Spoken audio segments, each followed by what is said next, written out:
All right, so welcome everyone to the, at least in Halifax, snowy February 3rd members meeting. Got the pretty good meeting in store, despite being all via Zoom. So first of all, I'd like to acknowledge that the RASC Halifax Center respectfully acknowledges that we live and observe on the unceded territory of the Mi'kmaq people, and that RASC believes in and practices inclusivity and diversity.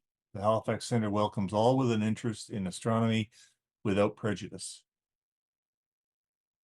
So in today's meeting, we'll start off with a photo montage, and Judy tells me there are no more calendars left, but there will be Explore the Universe guides for sale at the next in-person meeting in March. I'd also like to remind everyone that we have Eclipse glasses for sale. Again, I'll have them at the members meeting in March. They're $2 each with a maximum of 10 per person. And anyone that can't make the meeting but wants Eclipse glasses can order them from RASC National. They're getting some more in stock. What else was there I wanted to mention? Oh, upcoming Eclipse. Anyone that is staying in Halifax and would like to help out with as a volunteer at an Eclipse event. I know that St. Mary's is having quite a big event, and Discovery Center might be partnering with them for that particular event. So if anyone's in town and on April 8th and wishes to volunteer, they'd be more than happy to have you. So today, our special presentations, we have Chris Curwin from Outreach by the Bay, and Paul Gray is going to talk to us about the upcoming eclipse. And then I'll talk a bit about outreach activities. Paul Heath has a new Food for the Soul. And then there's news from the board, and what's up in February. We'll round out the today's meeting. Okay, good, Jerry? Yep, can see. Okay, so January, we didn't have too many good nights, apart from a fabulous night at the St. Croix Observatory. The number of the first of the year members nights, and hopefully the upcoming members night this coming Friday will be as good. So we do have some images from that. And let me start off with Jerry Black's image of the Crab Nebula, which I believe was taken at St. Croix. Wonderful definition on that. And Jerry also captured this image of the Orion Nebula. And just to the left of it, you can see the Running Man Nebula. This is what the sky would look like at SCO on the January members night. So nice dark skies. I guess it was a little bit chilly. Lots of imagers out, 5 or 6 scopes imaging, and a number of people observing. So it was a great success. And Jerry captured this image of the moon just over those trees on one of his early morning walks. Very early morning, I believe. And I think you can see above the moon Venus in the sky. Michael Bochat took this white light image of the sun. Sun's been pretty active this past month. Lots of sunspots visible, although they've been for the most part, pretty stable, although we have had a few solar flares. Dave Chapman took this image using the Sea Star that he has on loan from John Reed. And this shows the progression of sunspots across the face of the sun over 3 days. And you can see that these two in particular have now rotated into view quite nicely by the 15th of January compared to the 12th.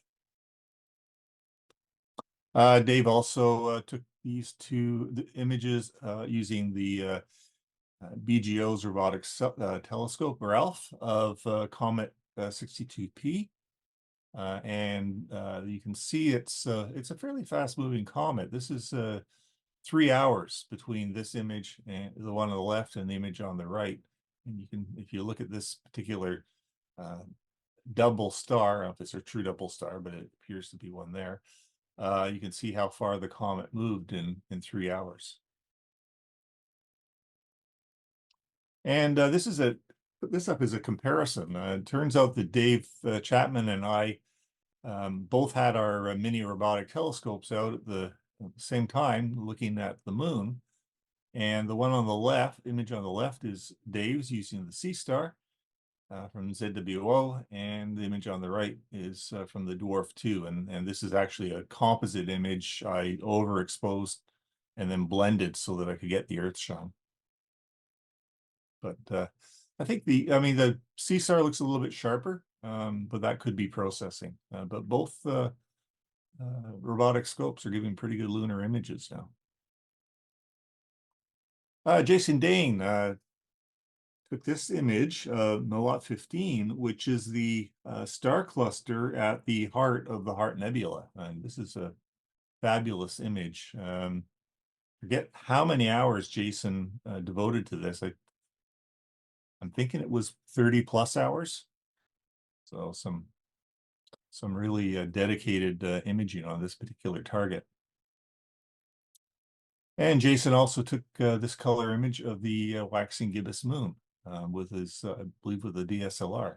Very nice image showing the some of the mineral colors of the moon. The blue is I believe is tungsten.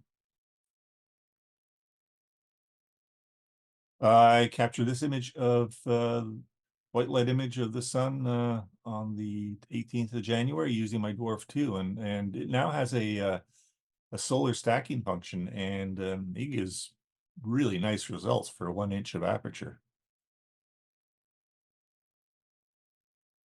And this is another image of the Dwarf 2 of a daytime moon. I grabbed this shot of the last full moon, the Tom Cod spawning moon. And this was done with my Red Cat 51, which gives pretty nice resolution, again, for pretty small aperture. And Mare Humorum and surrounding areas. This shot was taken with my 4-inch Netsikov.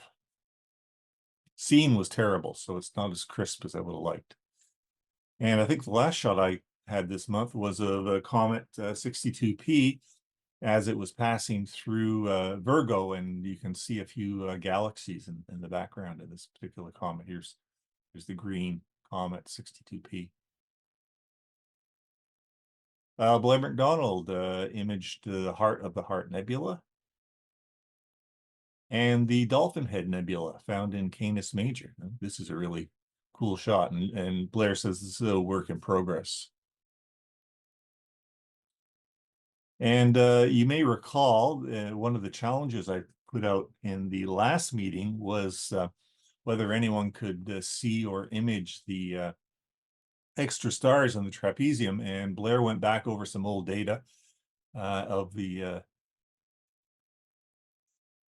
part of the Orion Nebula where the trapezium is, and there they are, the 6 stars. Nice, really nice resolution there. John McPhee took this shot of the waxing gibbous moon, and also of the moon and Jupiter when they were close together in the night sky. There's Jupiter down here. Last but not least, we have Bob Russell. He's been busy with his ZWO Sea Star, and this is the Orion Nebula. And what he did was he took the individual image files and stacked them and then processed them in PixInsight. So that little robotic telescope with a 2-inch or so aperture can capture a lot of detail if you're willing to pull it out. Amazing. I think this is a good advertisement for this particular little robotic telescope. And Bob Russell at ZWO with his imaging rig was also able to capture the Crab Nebula. Very nice shot. Right, so that's the photos people have been taking past month. And now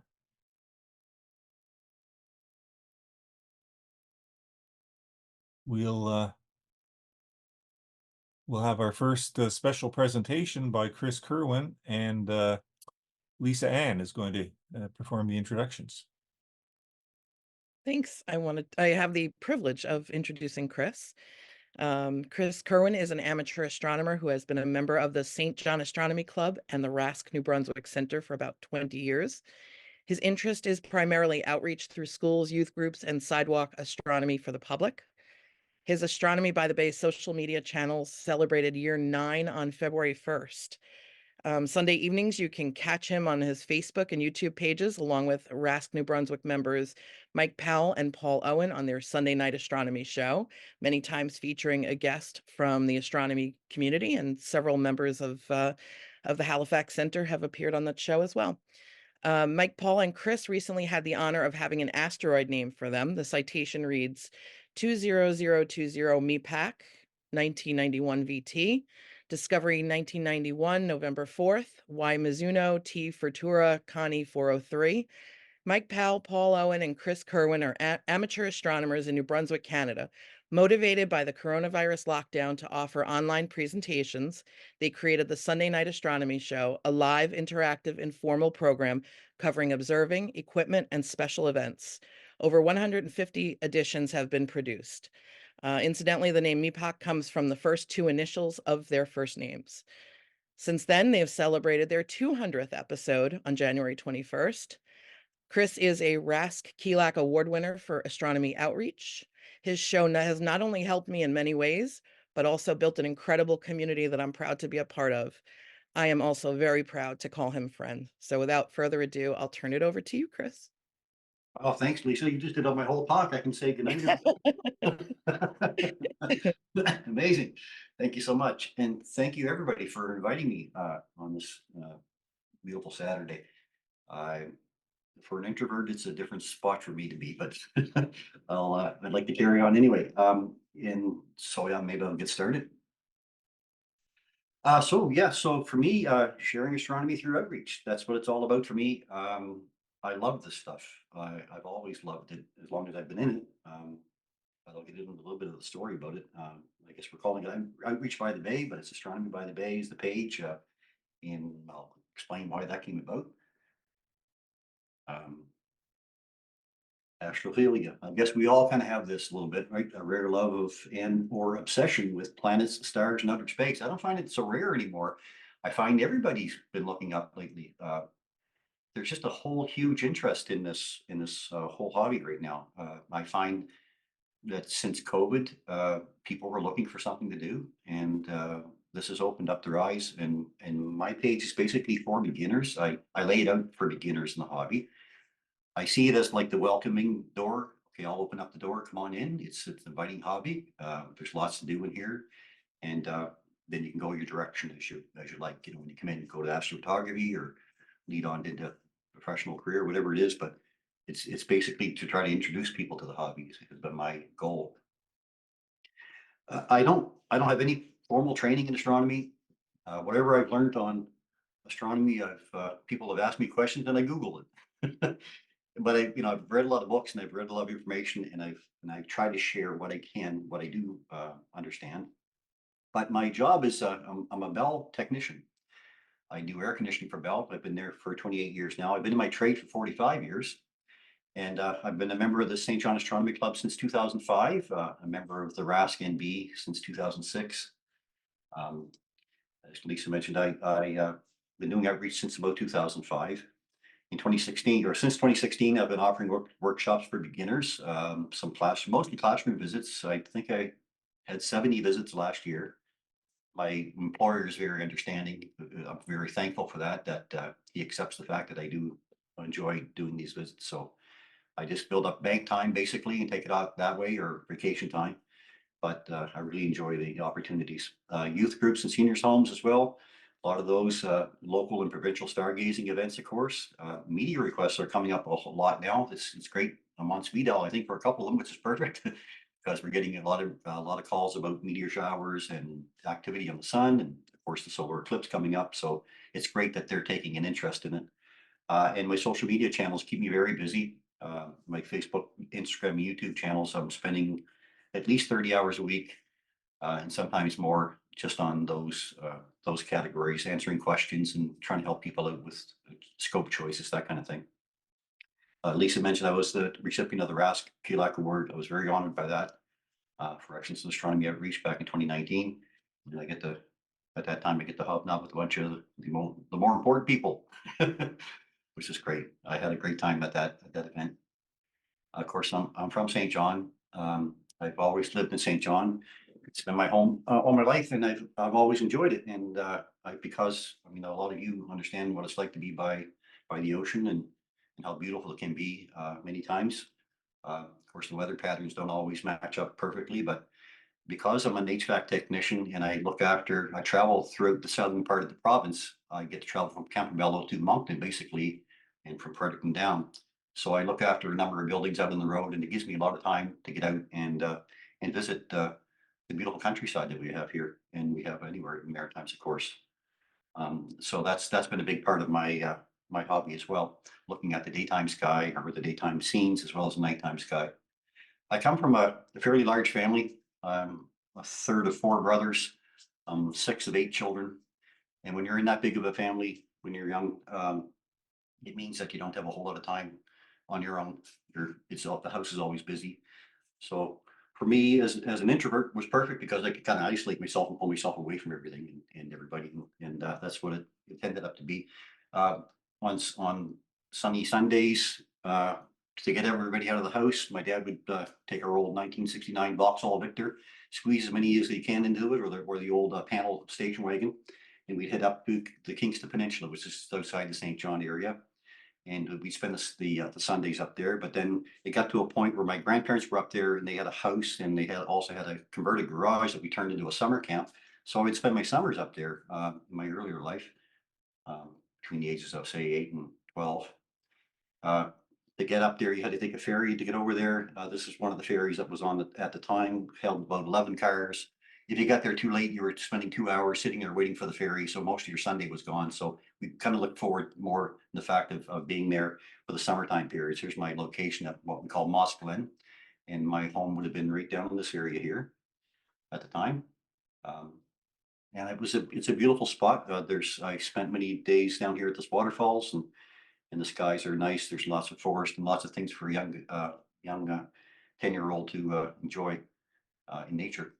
But of course, the biggest part of it for me was the dark skies up there. I didn't appreciate them then, of course, but I do remember many days or many nights in the July and August when I just have supper and go outside for a while, and then I'd be out longer periods of time. And mom or dad would come out and say, "What are you doing?" And I'd be on the grass, laying there with a blanket, looking up and looking at the stars, and they were just, almost like I could reach up and touch them. And I always wondered, is there anybody there looking back at me right now?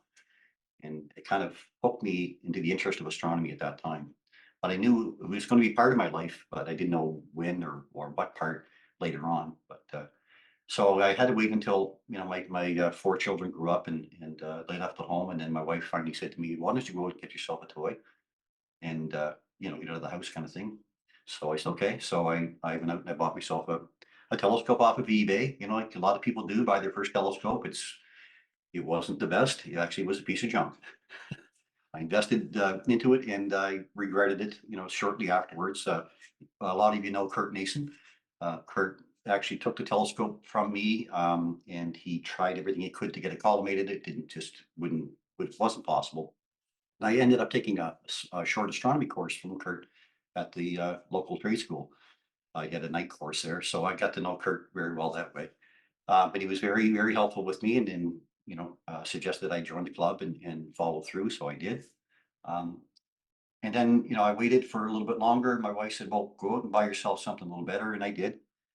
And then I was out one night in outside the outskirts of the city, and I was set up with the telescope, and I was looking up at the Andromeda Galaxy, and I was looking at it through the eyepiece, and I was amazed. I was looking at M13, and I looked around behind me, and there was no one there to enjoy it with me. And I just said, well, what am I doing? I just can't not share this. So I started to think about doing outreach. So then I read about something called sidewalk astronomy. Street corner astronomy refers to the activity of setting up a telescope in an urban place for a for-profit or non-profit basis as an entertainment or for public education. So that sounds pretty good. And then I had read up a lot about John Dobson. He was a mentor of mine, I guess, along with Kurt. And the man lived an amazing life and met so many people. And it just read more of his story, and it just really did interest me.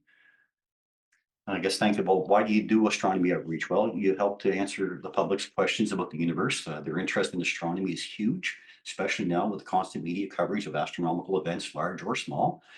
They're looking for answers to many questions. You can help change the misconceptions about the universe with them. You're able to offer the public an opportunity to view the universe as we do, and it's a perfect chance to give them a personal connection to the universe. You help educators teach astronomy to school children by visiting classrooms and groups. You have a unique opportunity to mold young minds, to provide them with dreams and goals, and to encourage them to reach farther. And you can't find it a very personally rewarding experience. I do that part of it for sure. So I was getting involved a lot in public stargazing events, local ones and provincial ones. And I just felt it wasn't enough, because you didn't get together often enough with our local events, maybe twice a year, 3 times a year. And it just wasn't feeding my hobby enough, or my passion enough, I guess. So then I come across, the Urban Nature Park here in St. John. We have a beautiful park that is actually it's a dark sky, urban star park, I guess they call it. It does have some pretty dark skies. It's unfortunately closed after 8 o'clock at night, but you can still walk in with a pair of binoculars or a small telescope over your shoulder and enjoy the evening sky. But they do put on a few public stargazing events there. But what led me to that spot was, and I had spent my whole life here, and I've been down to this location, but really didn't think about it much. But then it was more along this spot here called St. Russ Beach. Excuse me. And it's at the gates of the Urban Nature Park. It's actually considered inside the park now, but it's a beautiful spot to set up a telescope and just enjoy I'm looking south here towards Nova Scotia, this direction. So all the objects that I really want to share with people are in that part of the sky. It offers beautiful sunrises, sunsets. I've caught many of them just with my naked eye there, and these are just cell phone shots, really. So they've offered me some really or it gives me a respite, a spot where I can go to relax and enjoy the public as well. I could do this, of course, in other locations, but I can't get near the public. The park gets visited by over 1 million people a year. And that's where I want to be. I want to be in the middle of everybody. So we do that quite often. Myself, Mike Powell, and Paul Owen will set up on the beach. Mike's my wingman, basically. He comes along and looks after all the concerns so that I'm talking to visitors. We work very well together that way. It offers a great night skies. It's not completely dark, but it's not bad for a city. St. John Energy has actually taken on an LED retrofit program, which did offer full cutoff fixtures, and we can see the Milky Way much better now than we could just a couple of years ago. So it does help. You're not going to get dark sky. People are coming down with their headlights. Your eyeballs never get a chance to dark adapt. But it's not at that environment. I'm not there for that purpose. I'm there to try to introduce people to the hobby. So if headlights are coming by and whatever, that just means more people are coming to visit. That's great. We're not going to see the really dark things from there, but it helps to lead them into the idea of original star parties and that kind of thing. So as an introvert again, I was very nervous the first time I ever set up a telescope. I went to my vehicle. I nervously pulled my telescope out of my vehicle and set it down and looked around at people. And I started offering views of the sun first, and then I brought along my dog, and then it turned into views of the moon and that kind of thing. And once the first person there at the beach was offered a view of the moon, and I believe it was Saturn, I was hooked. Once I saw their expression, I just had to keep doing it. So, so I do go there still quite often, when I'm able to. Of course, summertime is difficult because the turns start quite late, and I do work 8 to 5, Monday to Friday, so it's difficult to get there through the week, but it's still become a spot where people kind of tended to know that I would be there. But the other problem was, of course, I would never know when I'd be there. With my full-time job as an air conditioning guy, I could be called out many times. My workload changed throughout the year. So people would ask me, when are you going to be back? And I don't know. I don't know how to tell you. I'll just be here sometime. So I come home on it was January the 31st, I think, of 2016. My wife said to me, I said to my wife, I don't know how to tell these people when I'm going to be there again. She said, well, why don't you create a Facebook page? I said, okay. And so she came up with the name Astronomy by the Bay, and that's where it kind of started. So we're into my 9th year now. So I was able to put the post up on my Facebook page to tell people I would be there on Wednesday night or Tuesday night, or maybe just even to tell them I would be there in a few hours time. And people were starting to go there and visit it. And of course, with the maritime weather, it doesn't always work out that you're going to have an opportunity to be there all the time. So I started offering other things on the page, and the page just started to grow from there. I remember saying to her the first week, I wonder if I'll ever get 100 followers. She said, that might be pushing it. And then it just snowballed. Like, I just couldn't believe the interest in it. So I've been there with many other local astronomers, and we've had a lot of fun, entertaining other people from other areas. There's Curwin, Montreal. He was down to visit us, which was awesome. And it's always this type of a happy environment, when people are down there. They're so inviting for you to come in and share with them. But everybody has a happy face when you're sharing views of the night sky, I find. So it's a very pleasing space to be in. I get lots of friends that drop by. And it becomes, there's a couple of friends here that might know. Lisa and Rob dropped by last summer, of course, and we had a great time showing. I had a great moment. I was able to show her where I set up at. But it just continues to be a spot of outreach. Even another good thing about this spot too is that I can bring someone like Maggie here. She just got her little scope, and she was learning how to use it. I said, well, why don't you bring it out to the beach and set up beside me? So I'll get a lot of that happening. People will bring out their telescope, set up beside me. Some of them require a little bit of work, but we'll do what we can to tune them up for them right there at the beach, and then they'll just spend the evening right there with us, and we'll scan the sky together. So it does help them to pick up some things, I find.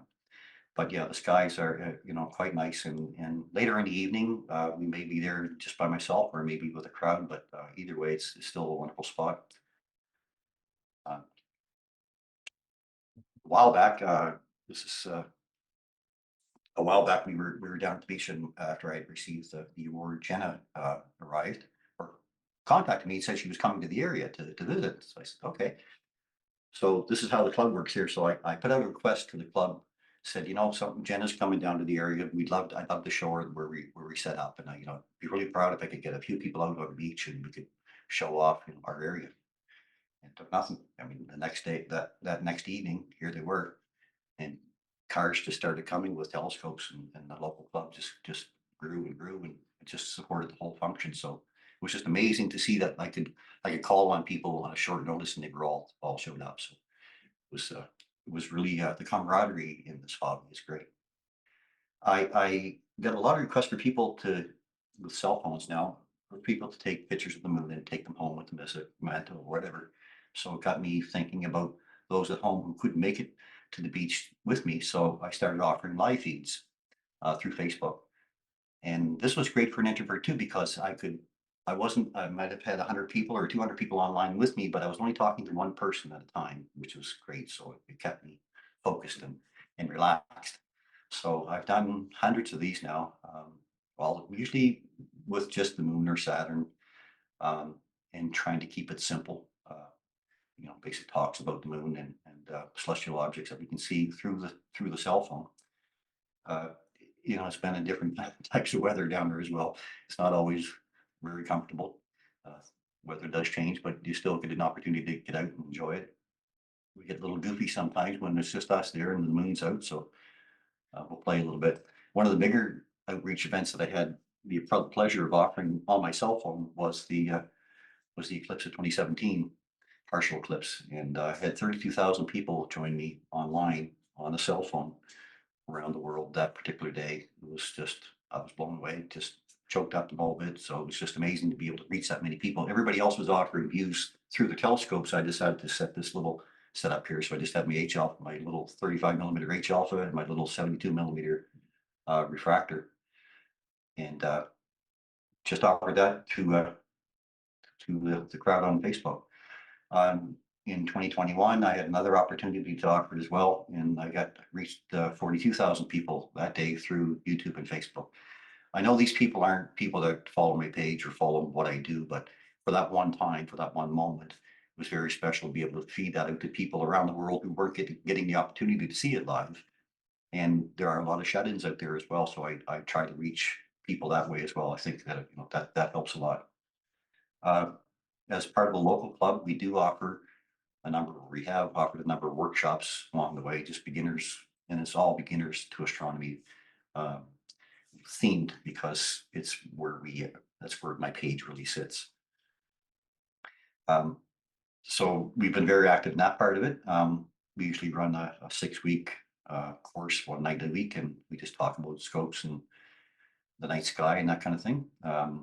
People tell me don't tie his hands together because he won't be able to talk. I do get a little bit descriptive when I talk. But it still comes back to outreach for me. It's always and it's mostly the younger group that I try to take a bigger interest in, because those are minds I think that are going to be, there are astronomers, there are future astrophysicists. So opening up the door to them and making it inviting to them as well I think is very important. From there, youth groups and things, and smaller groups like brownies and things were always important to me. And I started getting into classrooms just recently, probably the last 3 years maybe. Been spending more time in classrooms than anything. I did, I think, 70 talks last year through classroom talks, and it was mostly from grade 1 to grade 9. Some seniors' homes as well, and they enjoy the information just as much as the school kids do. But it's taught me to understand how kids are thinking about the hobby and what they find interesting as well. They have the most amazing questions. I wish I had that opportunity when I was a kid, that a teacher or somebody would have came to the school and talked to me a bit about space. Maybe I would have taken it a different direction. But if I can encourage them to start thinking even about our planet and where we are and how unique we are in the whole picture, then it's accomplished a lot for me. So it's just been continuous, that part of it. I really enjoyed it, and I get this kind of a reward back. They're very appreciative of what you can do for them. So it's very humbling to see this kind of thing. Even my local Tim Hortons knows that I'm an amateur astronomer too. Media has been very friendly, and asking lots of questions about things that are happening. So I'm so glad to see that they're getting involved more too on events that are coming up. Of course, COVID killed most of that for us, right? It's just like a light switch turned off and it changed everything for us. So this is me camping, actually, and I had to try to think of some way to get people close to it that they could see the moon, but not actually get up in my face. So I tried using a cell phone through a 12-volt monitor with a battery pack down here powering it, and it worked for a bit. And then, classroom talks kind of turned to online Zoom kind of things, which still gave me an opportunity to reach the kids, but I wasn't getting their questions as much as I used to. But I still continue to prepare, as many Zoom talks as I was invited for. And, a little bit of props here in the background. Once in a while, my cats would get in the middle of it and they kind of take over. So they would, let me know whether or not my talk was good or not. Here's one that likes coffee. But with COVID, just pre-COVID, these two guys here, Mike Powell and Paul Owen, RASC members here in New Brunswick, we were at a star party in Fundy National Park, and one of them had a webcam, and we had heard about live stacking. And well, that's kind of neat. Wonder how that works. So we tried it, live stacking, and I had my cell phone up to the webcam. It was actually, I was on the computer, and had my cell phone up to the computer, and I ran it out on Facebook, and I got a lot of hits on it. It was like, well, that's kind of neat. And Paul mentioned, gee, wouldn't it be kind of neat if we could offer a show, once a week, online? So, well, what would we call it? Paul said, how about the Sunday Night Astronomy Show? So, okay, so we did it. So that was back in 2019. And we were into it before COVID hit, so we were kind of placed well before COVID started, so that we were already on the online kind of an environment. Now, it was really tough getting set up. I'm not a technology guy. I grew up in a different time. I was at DOS based and not the metric system, anything like that. So learning how to do that was the biggest step for me. But our program grew over time, and we still know that we are amateur astronomers. We're not there. We're there to provide some astronomy information, but we're more in a relaxed atmosphere than anything else. And like we've said to each other, if it stops being fun, we'll stop doing it. So we've now passed 200 episodes, and we're still loving it. So we're going to continue. And as Lisa mentioned, we were honored very honored by having the asteroid named for us. On a regular basis on my Facebook page, I just continue to post things that might be interesting to people that are following the page. Here's another event coming up, or how do I find things if I look at Orion? Can I use Orion as a guidepost for other things in the sky? What does superior conjunction mean? That kind of stuff. 2 years ago, somebody asked me, "There's an eclipse coming up." I said, "Yes." He said, "I can't find anything online about it." Okay, well, and I looked on Facebook and I couldn't find anything, so I created this Facebook page. It's got 1,000 members now, but it might pick up more. But it's kind of like a sister page to the Astronomy by the Bay page, because most of my information goes there anyway. But I just created it just to tell people about it. I love it. I love the community spirit that page is starting to take on. It's more like, it's not just me; it's a whole community now, sharing their photos and sharing their information. And so I started doing moon contests back in 2018. Shoot the moon contest, I call them. So go out and take a picture of the moon, and it's never judged. None of my pictures are judged. Take a cell phone, take a quick pic, send it into the page. They all go into a hat. I draw some for some prizes, and it's taken on a good interest. I offer them a couple times a year, and I offer some prizes for the contest too. But recently, I started offering a kids section to it. So tell me what you would see through a telescope if you look through a telescope. What do you think you would see? And I got lots of responses, the adult ones, and then some kids ones. But then I got lots of these last time around, and I get hooked on this. I'm starting to look inside their heads now. So this is the fun part about it. So I'll be offering another one like this hopefully soon. Just tell me what you think a solar eclipse is going to look like. So, but it just keeps that interaction very strong, and I think that's what it takes. It's more than it takes more than one person to create a community. So I've been very fortunate to be able to reach this many people. How many people can say that they have a hobby that so many people enjoy with you? So I'm very, very lucky that way. I just crossed 17,000 followers in November. I'm almost at 18 now. And the interesting part about it, Facebook treats us like a business, not like a group. So they provide me with a lot of stats or insights on it. So I can, if I was a business, maybe I could follow who was looking at certain posts, or I could advertise, that kind of thing. Facebook's always at me to run ads, but I'm not in that type of program, of course. But I can follow. Look at this. So here's just a quick snapshot of the insights of my page.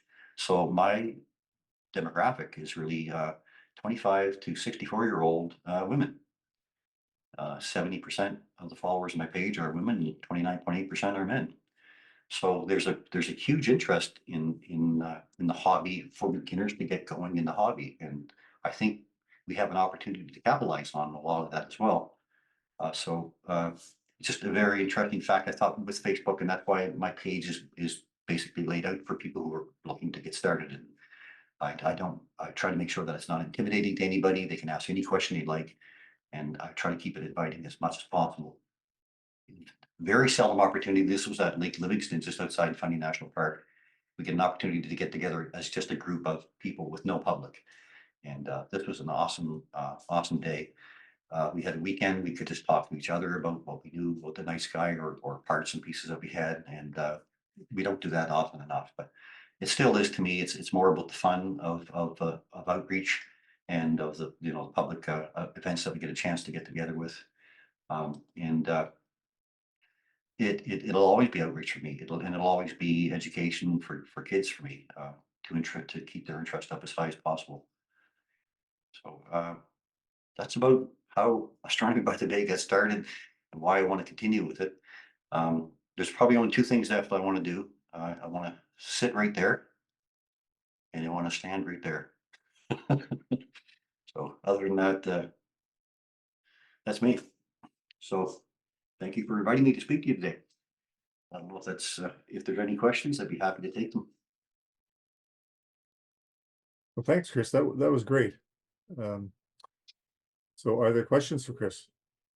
Well, I just have a comment, Chris. I won the Quebec in 2017, and I agree. The best is going into classrooms with kids and youth groups. You get the best response, and the questions will take you everywhere and anywhere. So it's so rewarding. Very much so. Totally I look agree forward with to that. everyone. Yep. Hi, Chris. It's Mary Lou here in Halifax. Hello. I'm totally thoroughly impressed. I want to know what you eat for breakfast. Coffee. You've got some energy. You've got some energy, and I hope you can sustain it because what you're doing is just fabulous. Thank you so much. I appreciate that.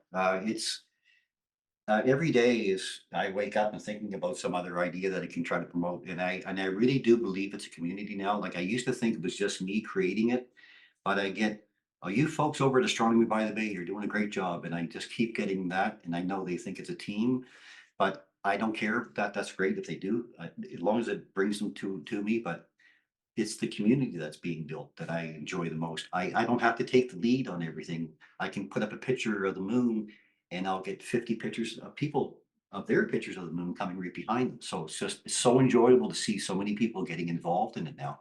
And everybody, you know, everybody wants something to look forward to. Me, it's an uplifting hobby. You know, people are doing this. It is. I really like your statistics because when I used to do a lot of outreach, I found that women and girls were just as interested, if not more interested, and yet they don't come to meetings. And so I don't know how we get over that particular hurdle. What are the barriers? Clearly, you've got something going there that nobody else does because you've got an enormous majority of women who are participating in your program. And I think the entire society should be taking a page or two from your book. You definitely got something going on there that the rest of us don't. So maybe we should be picking your brains a little more. But I'm flabbergasted at what you do and how you do it and what a gorgeous location you have to do this. It's absolutely wonderful. Clearly you deserve that KELAC award. And I'm pleased that you got it, and congratulations on the asteroid too. Very much. I feel nothing but very blessed to have this opportunity. Believe me, for an introvert, I would never have thought I would ever been in front of people like this in my life. Oh. And it's But very you're helpful obviously, this is what you're obviously cut out for it. So it's just fantastic what you're doing. And so the whole society should be giving you a big round of applause. Thank you so much. Well, thank you It's a pleasure. for what you do. Hey, Chris, I just want to congratulate you on everything you've achieved. But I think for a lot of our members, the idea of outreach seems to be daunting for some strange reason, that they feel like they can't do it, they don't know enough. But and they're nervous about it, just like you were when you first started, in terms of what do I say, what will they be interested, will I be able to answer the questions? And I think with trying to get people into outreach, just by that simple telescope when they go to the beach, bring it with you, and who knows where it goes from there. So I think your presentation will hopefully encourage some of our members and those further afield when they watch this video on a later date to Thank you. actually do that. I think our outreach volunteer group in New Brunswick or in St. John has has really taken a step ahead. There are 15 or 16 in our group now that I can contact and say, you know, we have a Girl Guides meeting coming up next week. Is anybody available? And what's happened with a lot of the beginners in the hobby is that when I encourage them to come with me to the beach and set up beside me, great, you know, it gives them a little bit of confidence and they just need a little bit of boost, right? So then you invite them to an outreach event, like a public event. And why can't you to something like that? Because there's just too many people. Listen, the moon's going to be up. Just show them the moon. People are amazed. Just look at the moon. Like you don't have to know a whole lot about the moon. Just, you know, yes, it's a big ball and look at all the craters and, you know, you can give them very, very small pieces of information and the public love it. And that gives you that little boost on the back to say, okay, well, I did it one time, maybe I can do it next time again. And then that's how we've introduced our volunteers into the field of being a volunteer now. Many of them started out with very, very little for equipment and very little confidence. And we've got a very nice group now and we're adding more because they're seeing that's happening. Like they can attend an event. You don't have to entertain the public, they entertain themselves because they're looking at the moon for the first time through an eyepiece. I describe it as, you know, I've been on the earth all my life. I've never been in a plane. All of a sudden I get in the plane, I'm above the clouds. Wow, this is what's going on here. It's sunny up here. You know, the first time the public see the moon for me, that's what they get for that impression, right? And they've always seen it, but they've never really seen it, you know, and Saturn, if you're lucky enough to have Saturn up that night, well, you don't have to worry, to step back and telescope and let them all enjoy it. That's all they want. And then, you know, if you have a cell phone adapter, then you've got your evening made. You're the hero because they took a picture and they could take it home as a memory. So encouraging the new volunteers to just get started slowly. Make sure that you have a public observing night when the moon's up, so that the public can enjoy the moon and your new volunteers can show that just that one item if you want. And they'll build their confidence, and it seems to help for us anyway to bring in more volunteers. It's really worked out well for us here. Great, thank you. You bet. No? Well. Oh, hey, Chris, it's Rob here. Hi, Richard. I just want to say congratulations on all your accomplishments. It was a great presentation, and glad Lisa and I made it into your photos. That was nice. You're up. I just want to say, I'm just so incredibly impressed with, you know, how much you're able to outreach, especially holding down a full-time job. It's just so impressive, and it's just so wonderful. All the classroom stuff you do, and just the outreach in general is just amazing. And as far as being a introvert, I consider myself an introvert too, but like when I'm doing bird walks, I become an extrovert just because of my passion. And your passion is just so amazing. It really shines through. So thank you. I can't wait to retire. I'm ready to go home, and I was really just hoping to have something available for me when I do go home. I think I'm there now, so I can't wait to go do more. Yeah. Chris, Dave Hoskin here from Halifax. What's your preferred scope for outreach? Wow, good choice. Good question. You know, if I'm going to do my outreach online, and I usually use my little 72mm refractor. Yeah. The preferred scope is the one that you're going to use the most. Right. Perfect. You know, everything out here is great. The 12-inch stop is nice, but I don't get it out as often because it's too much work to set up. I got a CPC 1100 too, and it's a great scope. I have it for public outreach, and it's great because I can just track and have people coming in behind them and track across the sky. I really loved my 10-inch stop. I don't use the 12-inch as much, but probably the scope I use the most for online outreach would be my little 72mm refractor. And then I've got my 8-inch, 6-inch now, Celestron. So I'll be using this one probably the most with my little Celestron mount. I tell my wife they all have a purpose. But yeah, it's probably, if I want to go out and show people the sky, I'll use the dog. If I want to track something across the sky, I'll use the motorized mount. And if I'm at a bigger event, like a public star party or a weekend event, I'll take the 11-inch out with me. That one just shines for the public. So whatever helps the public understand it is best for me. I don't know if I answered your question, but Yeah, it's no, that's good. Hey, are there any last questions for Chris? It's Jeff from Halifax. I don't know if you guys can hear me or if I'm Yeah. too loud or not. Thanks, No, Jeff. it's good, Jeff. I've done a number of outreaches just locally at my home here in Enfield, Nova Scotia. Have my own little observatory here. I've done public observing for 4-H club here from Truro, from Shubenacadie. I've done a couple of talks at my son's school. And I've also done some public observing and sessions with Girl Guides, Scouts, Cubs, Brownies. I've lost count. But I'm currently working on a program with one of the municipalities here in Nova Scotia that has never been offered before, which is a beginner's astronomy course. I may have a little bit of a budget to work with, so I'm looking at maybe some couple of telescopes just to work with them and try to get this hobby out there. I consider myself also an introvert, but because my passion with this hobby, I'm sort of kind of on the fringe of an extrovert.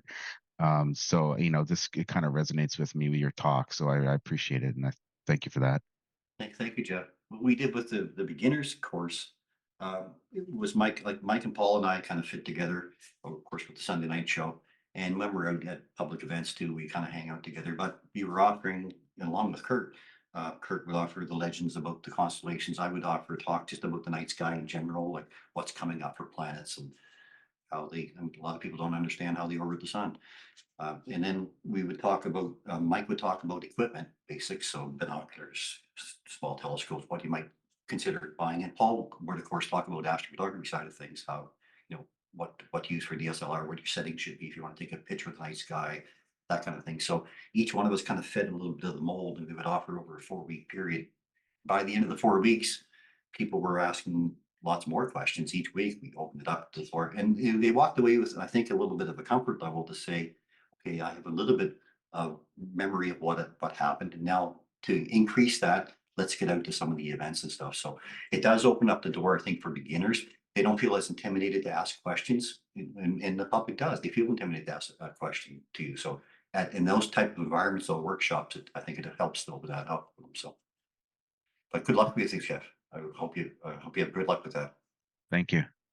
Okay, I see that Patrick Kelly has his hand raised. Maybe he's got a question.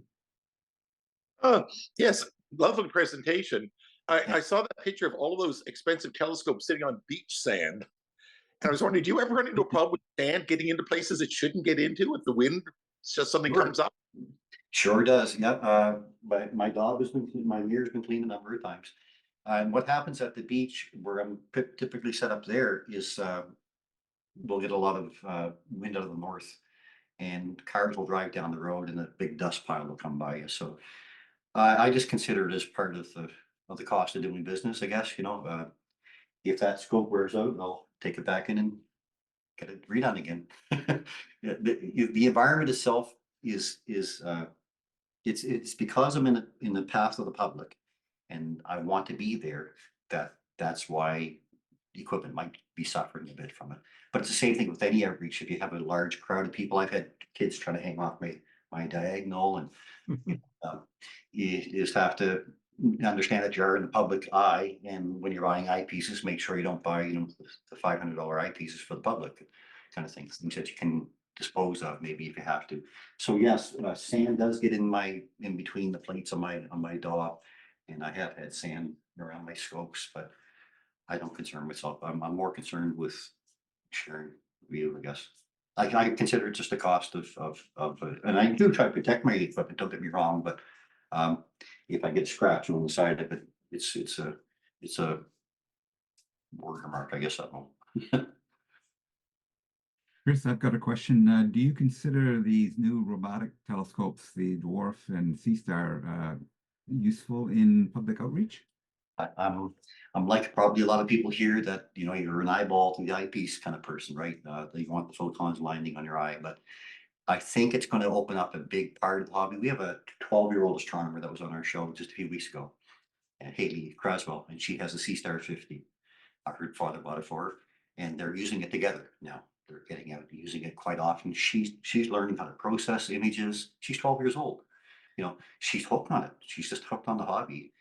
She started out with a small little refractor, but she wanted to get into astrophotography already, and the quality of her images are just amazing. And she's 12. So yes, I think we have to accept these are here to stay. You know, technology's here. Look at us today. It's not going away.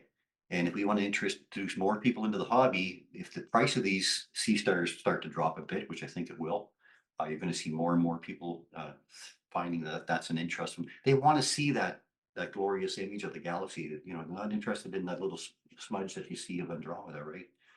You know, oh, here's Andromeda galaxy. You put their eye above the eyepiece, they're completely disappointed. And you can't blame them in a way, because I would expect to see it, you know, a nice big beautiful image too, right? M13 or something like that be different, but I think the C-Star is going to draw people into it because of the ability of it, the simplicity of it, the ability of it, and the price is a really interesting PowerPoint for a lot of beginners. I'm getting a lot of requests a lot of people asking about it. So I think it will be a good thing. Although I am an eyeball to the eyepiece person, ultimately.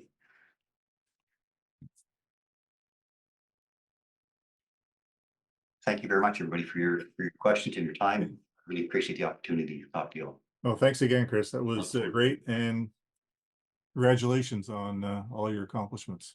Thank you so much. I'm looking forward to ball talk here now. Great. So thank you. All right. So I think we're only an hour in, so I think we'll move on with Paul Gray's talk about the upcoming eclipse. Paul is a longtime observer and astroimager. Has his own observatory down in the valley. So, he's experienced a few eclipses, had a few under his belt. So very interesting, Paul, to hear what you have to say. Thank you, David. And actually, that's one eclipse. I have one eclipse under my belt. Everybody can hear me, I assume. Good. All right. Let's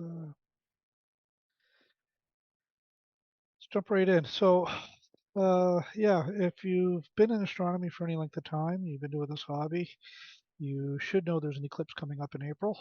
If you don't, you've been living under a rock, or you've just found the Astronomy Society or found out about us and found astronomy personally and have no idea. But either way, the big news is we have an eclipse coming in April 2024, April the 8th. It's now 2 months and 4 days, 3 days away, something like that. So it's coming quick. But this talk is not going to be about how to image an eclipse. I'm not going to get into any of that stuff. This is mainly about why you want to see one and where you should go, or why you should think about where you're going. I do want to throw this disclaimer out there. I'm not responsible for anyone who gets addicted to eclipses and wants to keep going and seeing these things all around the world. I know there's probably at least a handful of people online here today that have seen 3, 4, 5, and more eclipses. They have a lot more experience chasing them than I do. I did one eclipse chase so far, 35 years of astronomy, and only 2017 was my first one. I was not fortunate to get to any of the other ones in the past. So for the beginners here, or even those who haven't been around long enough to really understand what a total, I just wanted to show a little diagram, not to scale, of course. Basically, we get a solar eclipse when the moon passes between us and the sun. It does not happen all the time because of the angle of the orbit of the moon takes it quite often above or below the sun. But when it does happen to pass directly between us, we do get an eclipse. If it does not pass directly between us, we get a partial. If it does pass directly between us, then we get a total or an annular eclipse. And sometimes even if it's directly between us, the moon can be at its farthest point in its orbit, so the apogee, and therefore the umbra shadow does not actually touch the surface of the Earth. We end up with an annular eclipse, not a total. So, Good. All right. Try that over. Opening slide, total eclipse now. Can I get this to advance? Why is it not advancing for me? Now it's advancing. Correct? slide 2. Yep, we can see Good. the slide. All right. So again, I'm not responsible for anyone who gets addicted to eclipses.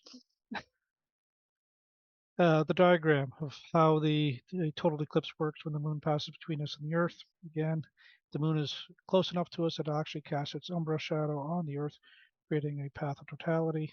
If it is not near us and it's further in its orbit near apogee, it'll be beyond the distance that the umbra shadow would not contact the Earth's surface. Therefore, we just see the annual eclipse. We did have one of those in 1994. Went right over Halifax. A number of us here in this meeting actually observed that 30 years ago almost. So again, you end up typically what we call these are the ring of fire, the annular eclipse. You still see a thin edge of the sun all the way around the outer edge of the disk of the moon.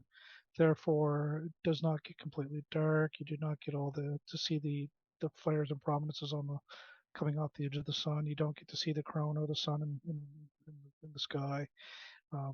They are still pretty neat to see. You still get a cooling effect. You still get some changes in weather patterns and dying of the wind and stuff because you're still covering 80, 85, 90, even sometimes as high as 95, 97% of the sun.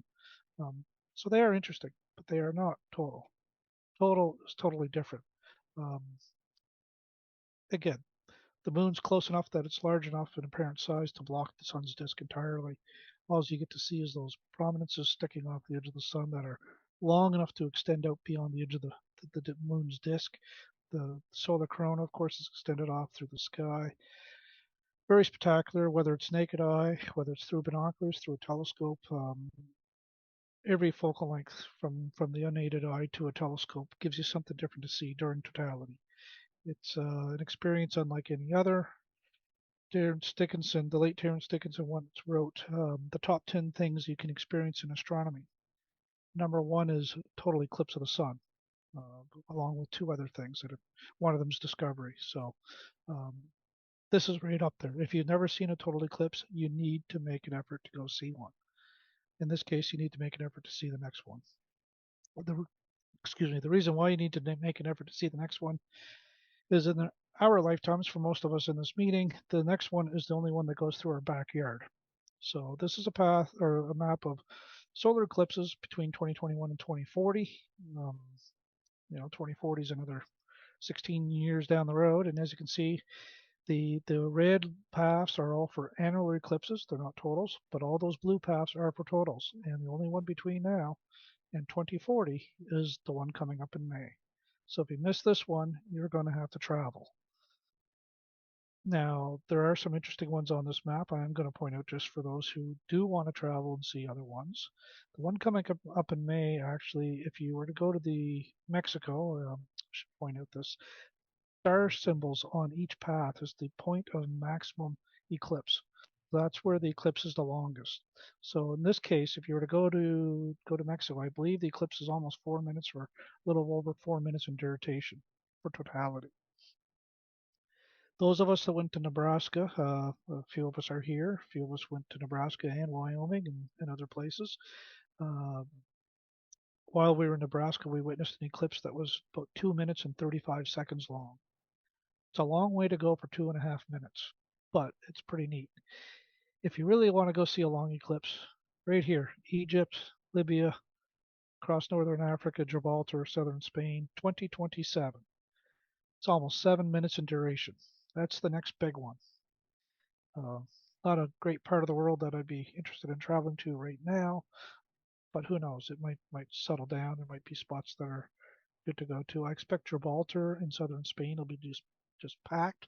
Everybody from Europe will be going there. The weather odds are good. It's August. That time of year is beautiful. So looking forward, that's really the next great eclipse to mark on your calendars. But again, if you don't want to pay the thousands of dollars to travel to get to one, this is it. We have this one coming up through our neck of the woods in 2 months' time. I want to talk a little bit about what you'll experience during an eclipse. Everyone thinks we go to see totality, and we do. There's a lot going on at an eclipse beyond totality. Yes, we want to see the totality. That's the big payoff. That's that aha moment, the one that makes you feel real small in the universe and realize there's bigger forces at play than us.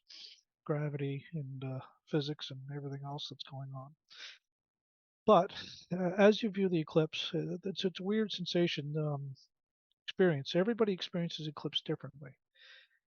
Quite often, people say, when you see that first notch of the moon taking a notch out of the sun, the very first contact and partial phase, there's an excitement and there's also a feeling of, okay, we're here, we're in the right spot, it's clear, we can see it, you're a little at ease. It's like, good. Um, I actually still felt quite anxious and going like, holy crap, this is really happening. And there's a few clouds around. So am I in the right spot or am I not in the right spot? And what do I need to do? And so on. And how much time do we have before this gets going? And it's happening. I think that's the biggest realization. It's like, this is really happening. We are really here. And, you know, like it or not, it's going to happen within the next hour and a half, 2 hours. Totality is going to take place. And either the clouds that are around where we're at are going to play a role, or it's perfectly clear and you can relax and think this is going to go good. But um, I wouldn't say I'm totally at ease when first contact starts, but I think the excitement starts to ramp up. Around 75% eclipse, for those who have not seen even a partial eclipse, you'll notice that shadows start to get a little sharper. So the reason is that as the sun becomes, the apparent visible sun becomes smaller in the sky, it's getting closer and closer to a point source. It's not a complete point source, but it is getting smaller. That point source will cast more shadow than a non-point source. You don't get the flooding of light around objects and so on. So this is quite often what causes the little crescent shapes of the sun you see in pictures on the ground under trees or through hats or through strainers that people take of. Good example of that I'll show you in a second. Around 85% coverage, the sky actually starts to darken enough that you're kind of into what would be considered to be nautical twilight, which makes Venus easily visible actually during nautical twilight. So you won't see Venus pop out. And around 90%, you probably will pick Jupiter out of the sky if Jupiter was above the horizon. I'm not sure the circumstances for this one, but Venus will be up there.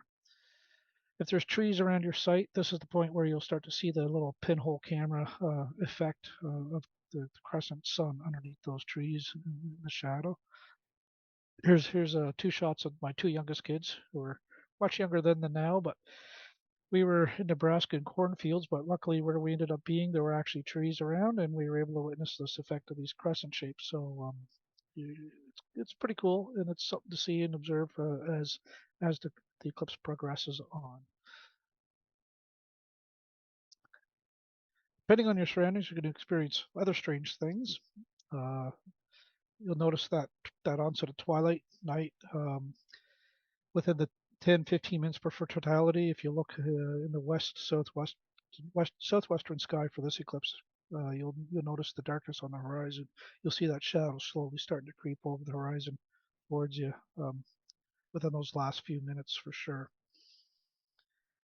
You'll want to watch for shadow bands. You probably want to what's shadow bands. So shadow bands are a neat effect of craters in the mountains on the edge of the moon, causing sunlight to brighten and dim, and you get this banding effect of shadows passing across the Earth's surface from parts of the sun that are not completely covered over the edges of the limb of the moon and so on. And no one really understands it completely. There's a lot of, you can read online about it if you want. I'm not going to go into about it, but it's kind of cool to watch.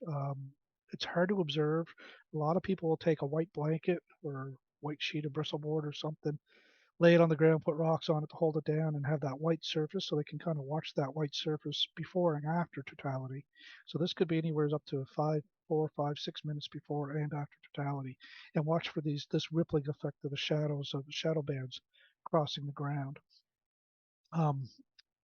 I actually did not watch for those when we were in Nebraska for the eclipse in 2017 when the moon was going in on the sun and getting close to totality, and it's probably because I never thought of it. I was too busy watching the final partial phases. Everybody had their glasses on and waiting for that diamond ring effect so we could get our glasses off and be ready for totality. So I got lucky in that after totality, everyone standing around excited, cheering. There's it's a euphoria moment of excitement. It's a really cool thing to observe. Those who've seen it know what I'm talking about. And a lot of my family had put their glasses back on and were looking at the final or the early partial phases on exit. And about 3 to 4 minutes after totality ended, my oldest daughter Catherine was standing there talking to me as I was turning on. I just turned off my camera that I had set up taking video, and there was this rippling effect for about 2.5 seconds of just ripple, ripple, ripple across the ground, across the vehicle that was beside us. It was just this weird, and I saw it, and before I could say anything, Catherine looked at me. She goes, "Whoa, what was that?" And I was like, "You saw that?" And she, "Yeah, what was that?" And I said, "That was shadow bands," and it was purely by luck. But it was also purely by luck that I did not have my glasses on when I was looking at partial.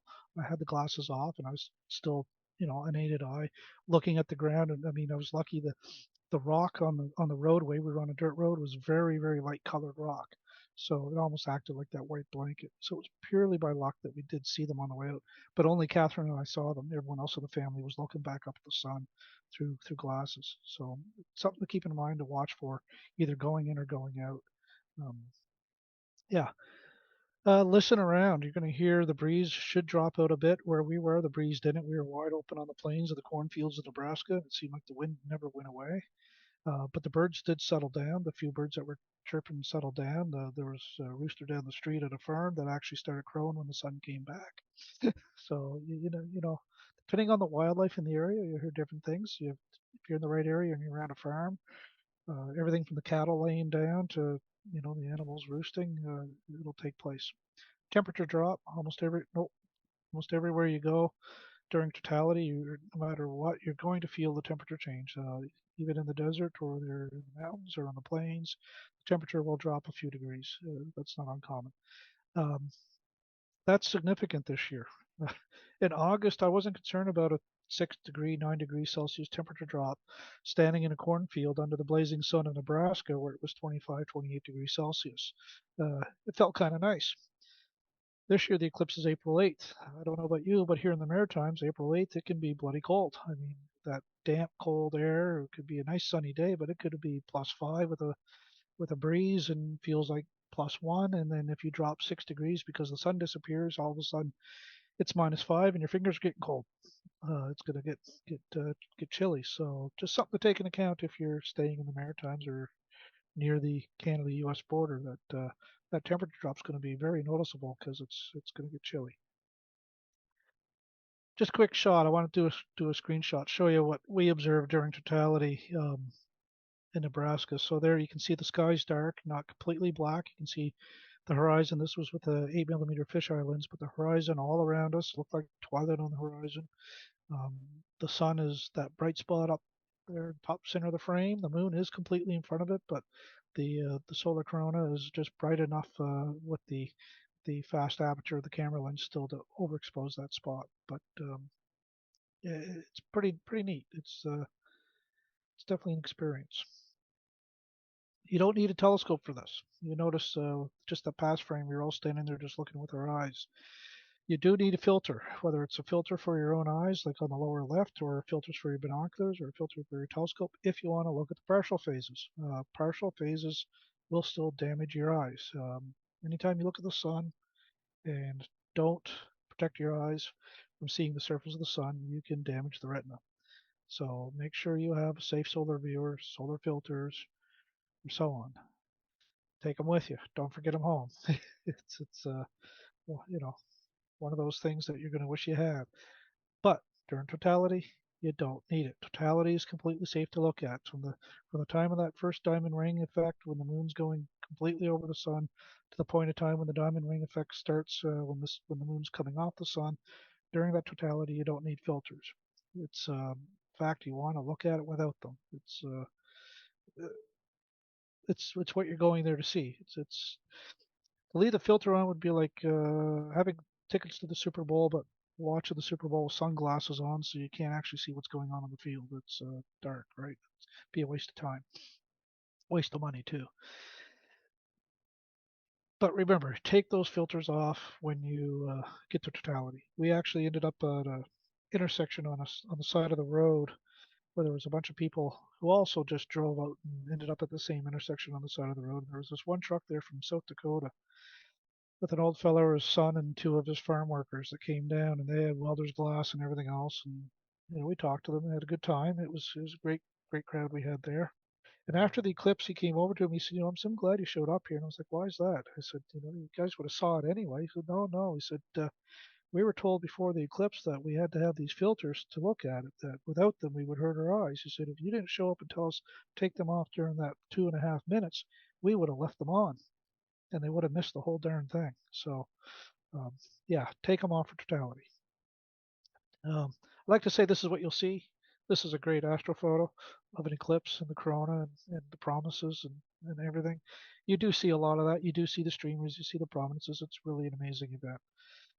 It's really something. The diamond ring effect that I mentioned, that last little sliver of sunlight coming around through the last valley or crater on the edge of the moon, and on the way out it does the same thing, and you get this ring of light with this one bright spot is the diamond ring. Truly an amazing thing to see. You have to go do it. I mentioned that we traveled to a little side road. The day of the eclipse in Nebraska when we went, the campsite we were at was nice, but there was haze in the southwestern sky or southeastern sky that kept creeping slowly northwest. So about an hour and a half, 2 hours before totality, we actually decided to pack up along with 4 or 5 other vehicles and drive northwest to where there was clear sky that we could see from the campground. We ended up, some of us, we all ended up getting split up for the most part. A couple of vehicles stayed together, but we got split up, and my family ended up at a place, intersection of roads, one called White Cloud Road. Fortunately, all the clouds were not in the way, and the sun was perfectly clear, so we got to see it. I'm going to switch over for a couple minutes here to a video. I'm going to turn the volume down for this because, like I said, it was quite windy, and I don't want everyone just to hear all the background. I don't know if you can still hear me or not. Can you still hear me? Okay. Yes. See if this works. So this is right at the very beginning of the eclipse. You'll see the sun's getting lighter in the sky, and we are just entering the shadow. This is actually at the point where the eclipse starts. The diaphragm on the camera, of course, is closed down because the sun was so bright, but it starts to open up in about 20 or 30 seconds here. You'll notice at the bottom of the screen, my daughter will be jumping up and down in excitement. You never know what people will do during a total eclipse. People get excited. I have once seen a video, Dave Lane has it somewhere, of him doing a cartwheel at the end of a total eclipse. It's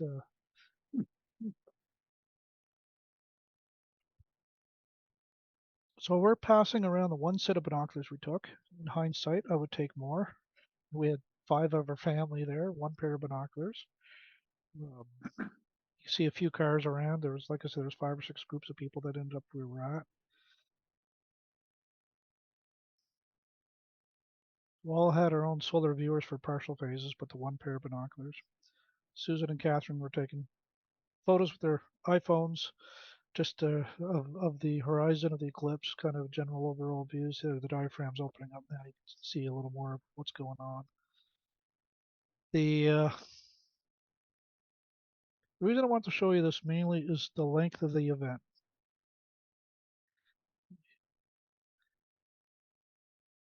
We're about halfway through now. So those who have never been to an eclipse before and are thinking of taking pictures of the eclipse on your first go, I would say double think that. It's it's not very long. I've actually heard stories. I know one person who went to an eclipse, took a bunch of telescopes and cameras, and actually said at the end of the eclipse they forgot to look at it. They were so busy with the cameras and the telescopes, they forgot to look at the eclipse. They missed it entirely visually. There are a couple stars in the sky visible there. There's one to the lower left. I think that might be Venus, actually. I'd have to go back and double check what was visible when where. You start to notice the right side of the screen's getting brighter as the edge of the shadows coming from the south or from the west there to going to the east. We were standing here looking south. And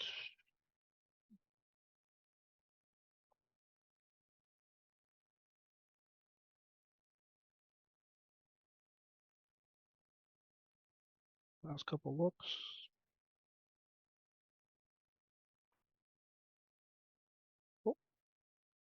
That was it. So that's how long it lasted. That was the length of it. Gonna, oh, let's stay in Zoom. Gonna stop this share. Go back to my slideshow. All right. So the length of totality in Nebraska was 2.5 minutes. Depending on where you're at for this one, it can be 4 to 3.5. This is really what I want to discuss today. For those who haven't made plans, I suspect most of the diehards out here that have been at eclipses have already got their plans of where they're going for this one. We probably should have been discussing this a year ago for a lot of people who are new to eclipse chasing as to, where do I want to go see this? Do I want to just stay in Halifax and drive to Moncton the day of the eclipse? Or do I want to go elsewhere? I'm not going to talk about the States a lot. Those who are planning to go to the States have already made those plans. If you haven't, good luck. You're probably not going to find a place to stay in the path. You're probably not going to find easy transportation to get there or affordable transportation to get there or cars to rent when you get there. Everything's booked.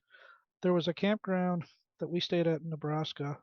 The lady that ran it, that I worked with to organize the group camping when we went, told me that the week after the eclipse, a campground in Texas, a KOA campground in Texas, called her and said, "What did you do for the eclipse? We have people calling us already for 2024." And that was 2017. So the odds are better in Mexico and Texas. Weather is much better, but good luck trying to get organized now. Well, a lot of the maps are done for the United States, but I'm going to throw them in here anyway, just to show you the path of totality. And of course, the yellow part of the map in the middle is where your greater eclipse is. The farther you get out, the shorter your eclipse gets. So basically, when you get into this red zone, kind of like Maine, New Brunswick, you get into that 2 to 3.5, 3-minute range. And the farther you go from the eclipse path, southeast to northwest, yeah, you get partial eclipse. You want to be in that path. Time of day. This one actually is quite late in the day for us in the Maritimes. 4:20 Atlantic time, 3:20 Eastern time if you're in Maine, and then down through the Ontario, northern New York, southern Ontario, you're into that 3 o'clock range in the afternoon, which also is going to affect the weather and play a role. Our weather in the Maritimes is affected mainly by the jet stream, whether it's in a winter pattern still and exiting south of the Maritimes out over the eastern states, Massachusetts area, or whether it's moved back into its spring pattern is coming out over the Maritimes, will have a great effect on what we get for low pressure systems. We can have any one of 3 kinds of systems come through that time of year, from the Cape Hatteras Gulf lows that come up from the south, which are laden full of moisture, dump a lot of rain on us. That's our spring rain events. Colorado lows, those are often mixed events in April where we get, a little bit of snow, maybe an inch of snow, 2-3 centimeters, quickly changing to rain, mostly a rain event. And then there's the Alberta Clippers, and that's our late spring storms. So that's our, as we used to call them in New Brunswick, and those up there who are tuning in will remember, but we call those the St. Patty Day storms. I think every March we get one, and we can get them as late as April. So that's the systems. Notice how they all nicely follow the eclipse track. The other important thing about that and following the eclipse track is most of these lows, when they're in the Gulf Stream, pass through fairly quickly. They could be here for a day, day and a half, and then they're gone. 2 days later, you have another one come through. So if one of these lows is sitting over the Great Lakes, it's probably clear in the Maritimes. If it's sitting over the Maritimes, installed over the Gulf of St. Lawrence in the Maritimes, it's probably clear in the Great Lakes, which plays into, again, where do you want to be? You want to pick far ahead of time, or do you want to be kind of mobile beforehand? Cloud cover. Median cloud cover during the day of April 8th. This is based on the last 30 years weather statistics. As you can see, Mexico, nice and blue. Dallas, blue-green, fairly low cloud cover percentages. I can't actually see the side of the chart with my thing the way it is. Sorry.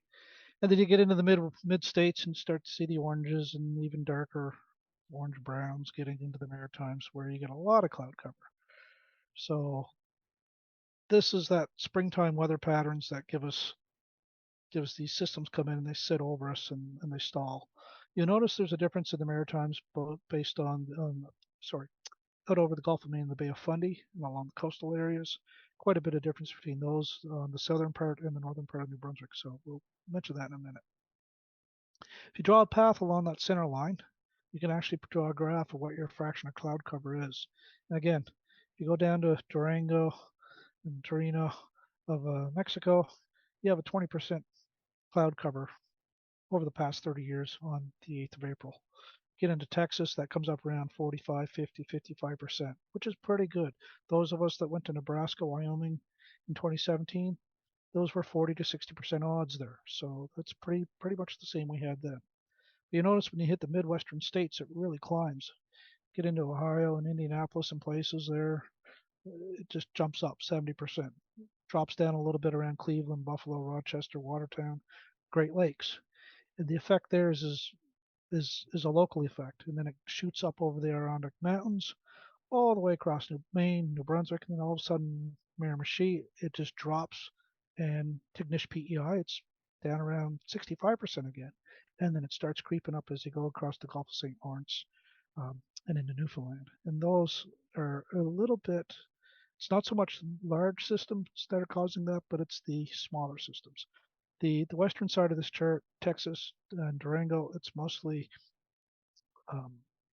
large systems. They get these large highs that sit over them for days on end, so they get good weather. The effect of the mountains in the Pacific Ocean and the Gulf is big there. The eastern half of this map is affected a lot by localized climate systems. If you do travel to the States, keep in mind it is tornado season. It's April. It's probably not going to affect you on Eclipse Day. It might. I mean, if it does, you're not going to be where you're at because you're going to have large, massive cloud systems of upswelling from the Gulf bringing moisture up. So you're probably going to move to a different location a couple hundred miles east or west to get away from that system.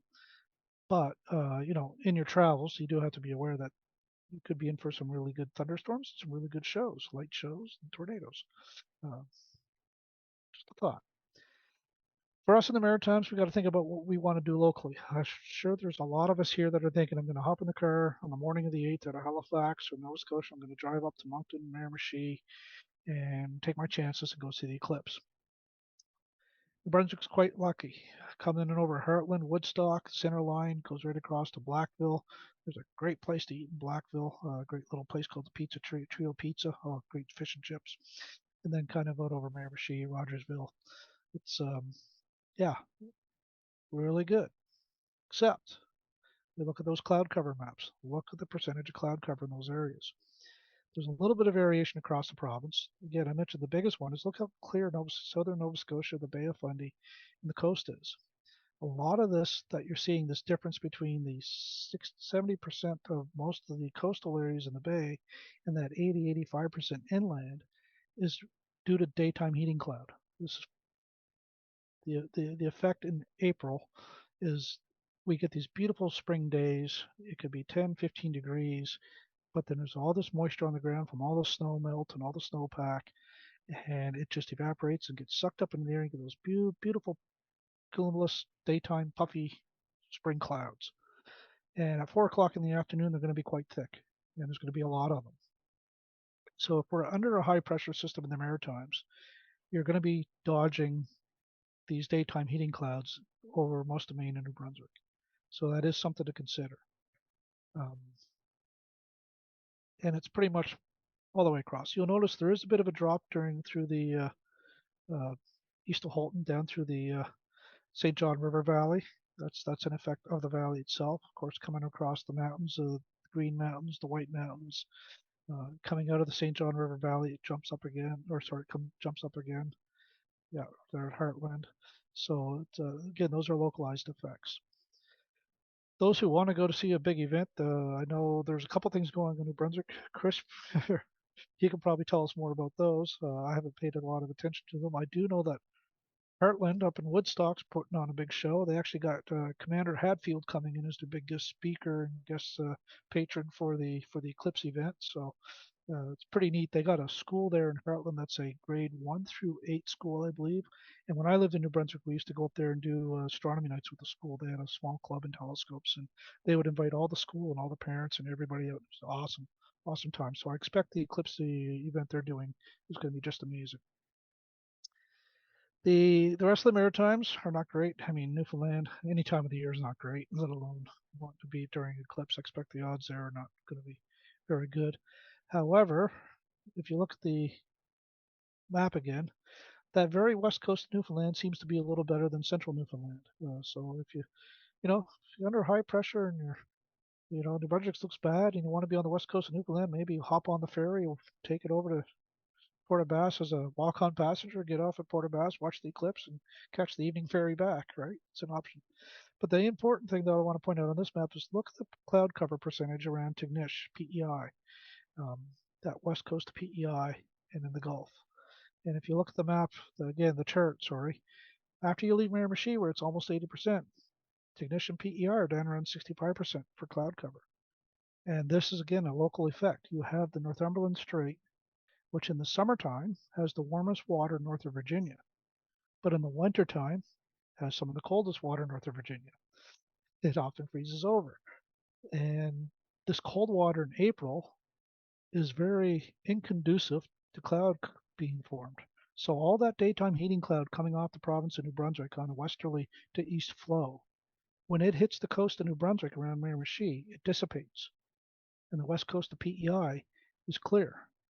And then as that moisture would pass over the island of PEI, it would increase again, which it does very slowly, comes across till it exits PEI, and then it's basically out over the Gulf and then into the Gulf waters, which will be warming up.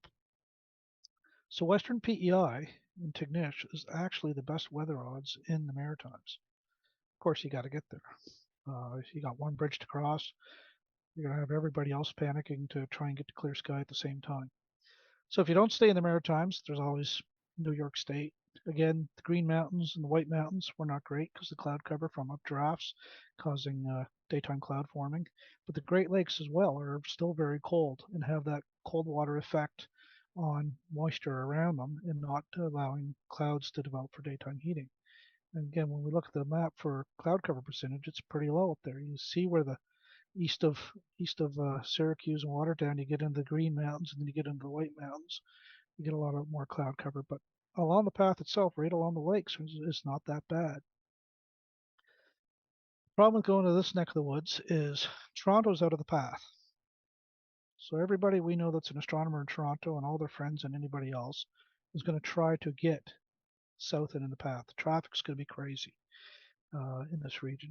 I saw Kim Hay and Kevin Keller on here. They're living in the Kingston area. They're in Yarker, just outside of Kingston here. They're nicely in the path in their backyard. I don't know, Kim, if you're planning on staying at home, if it's going to be nice, or if you plan to get to center line, or maybe you're going to the States. I don't know, but there are options up there. And this whole Prince Edward County region out in the islands of the lake is not far from center line, not affected by daytime heating, quite well placed. And my plan is to be in PEI.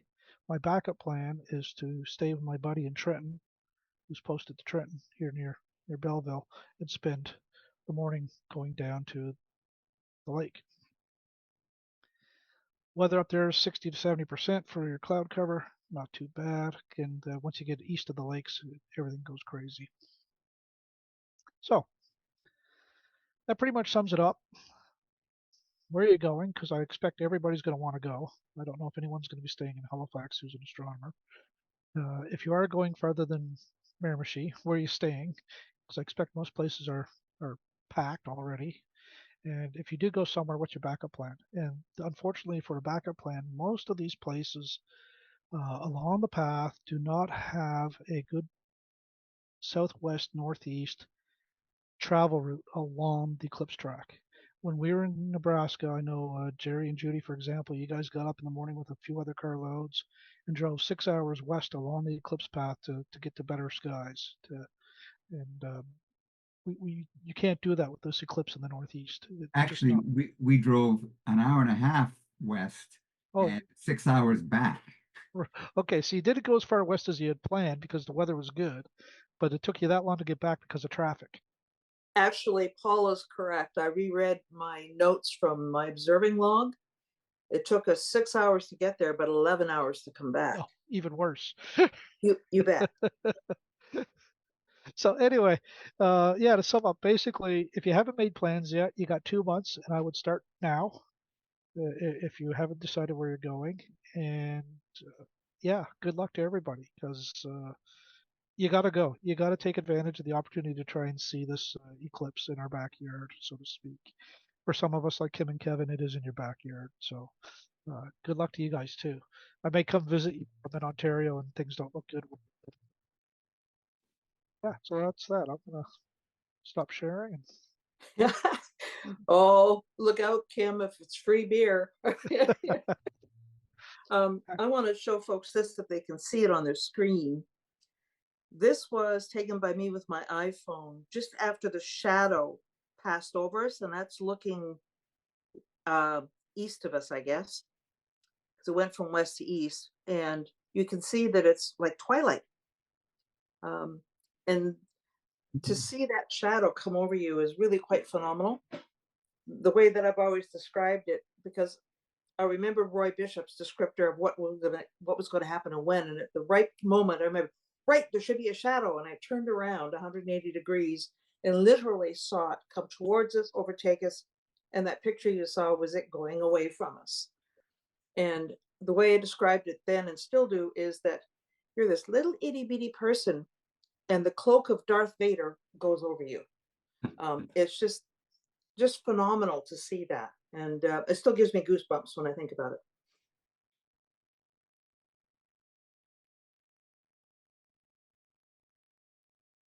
Okay, thanks, Paul. Any questions for Paul?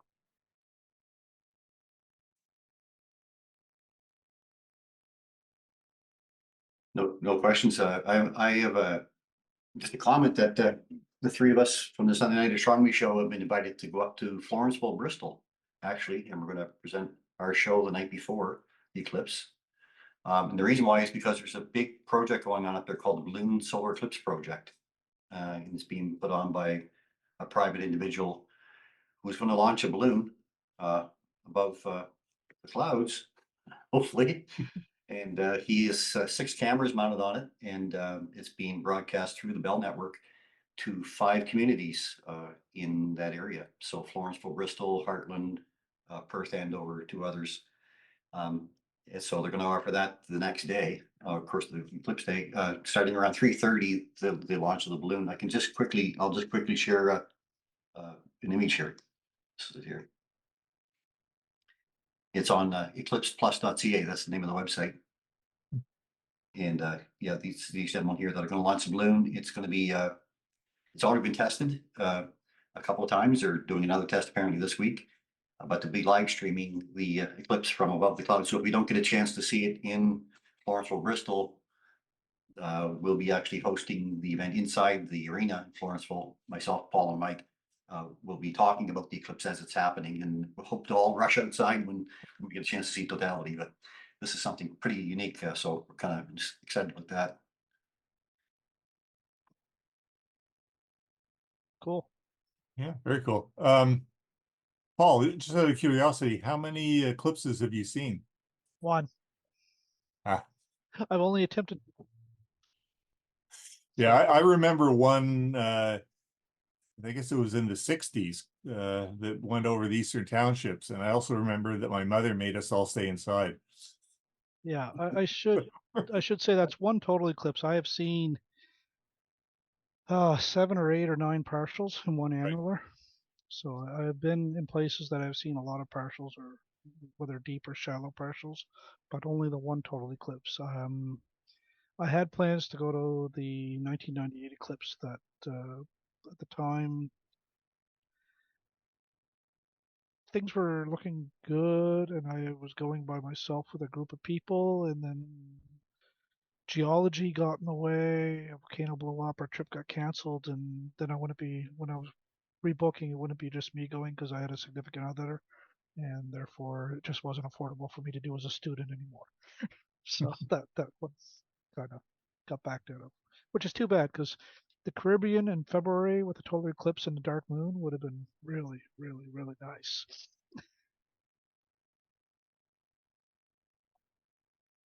Okay. There's no other questions for Paul. Thanks a lot, Paul. That was great. And fingers crossed that we have a clear sky. I'm planning to be in Prince Edward Island as well. So I'm really hoping we have a nice clear high pressure system over the Maritimes. It'd be really nice to do. And then if we do have and the weather looks good and the spring's dry, I might try to stay in the Fredericton area and observe this with some friends. Yeah. great.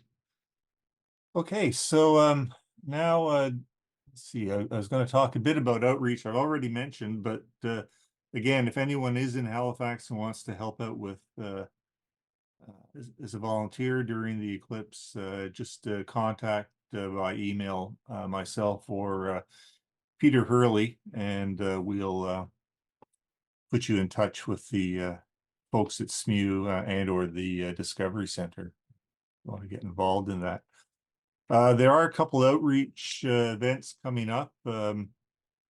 There's one let's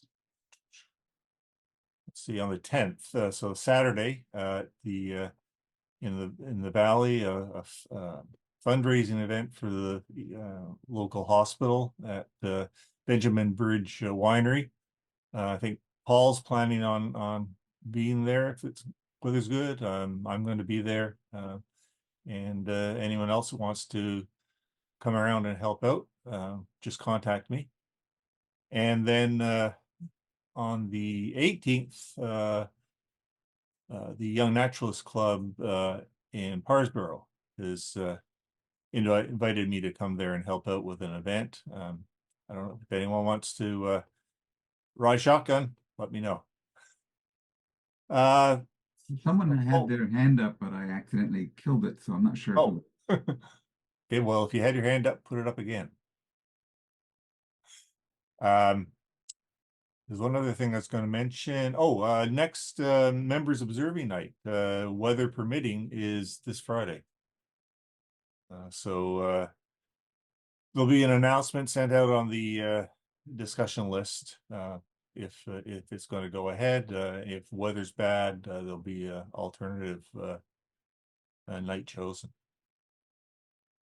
So that's that. So next up is Food for the Soul. Go ahead, Paul. The background isn't quite what we were hoping for the eclipse day, but I guess it fits with the title.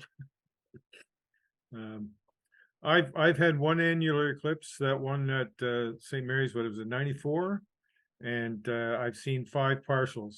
So and I have a memory one, I think it was 96% in London, Ontario, when I was probably 7 or 8 years old, was the best one I'd had before that. So I'm looking forward to being able to see this coming one. Now, this is basically what this is about. Okay. Sunless sky. Demons attack the god of light. Their battle fierce steals one's sight. Kings in fear do hide their misdeeds, a punishment now written on the sky. With cymbals crash and beaten drums, with rockets bursting and blazing flash, with shouts and cries so loud, they sought to drive the demons from the sky. As ages pass and reason rose, the paths of night and day were told, and understanding did unfold, yet in fear, most praying still hid from sunless skies. A mask of cloud led the way to keep one's sight and watch the play of night and day as wonder slipped unconscious into the fray. And then the fear to film was trapped. Amazed multitudes now could watch with sightless fear held to bay, and the dance of night and day replayed. Then sunless skies they did seek out, to hold wonder within one's own eye, and stand beneath a sunless sky became a louder, louder cry. We gather soon upon the road, a journey to fill one's mind and soul, to feel the primal fear unfold. As rushing darkness our sight enfolds, and nature pauses, a deep breath to hold. We will stand beneath a sunless sky, as night reveals the spirit within the light of day, and nature's wonder fills us all with awe. No. Parcel of my own reflections of events and others from different presentations over the years. Well, thanks, Hopefully Paul. we'll get to see it. Yeah, that was great, Paul. Thanks. Thank you. Yeah, I see lots of soundless hand claps going on, so it's much appreciated, Paul. Okay, thank you. Tony, news from the board.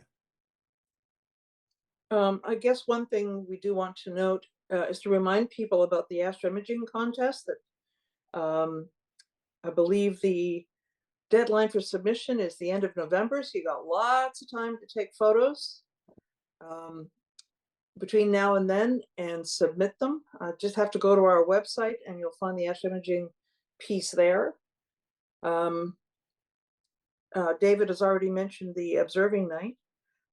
We are hoping that maybe throughout the year we'll be able to have some specialty nights, not just general observing, but perhaps focusing, especially for new members, focusing on specific pieces of the night sky so that we can introduce them to it and get them going on the Explore the Universe program. So we'll keep you posted on that too. The Nova Notes submission deadline, I believe, is what, the 14th of February, Lisa? What, 24th.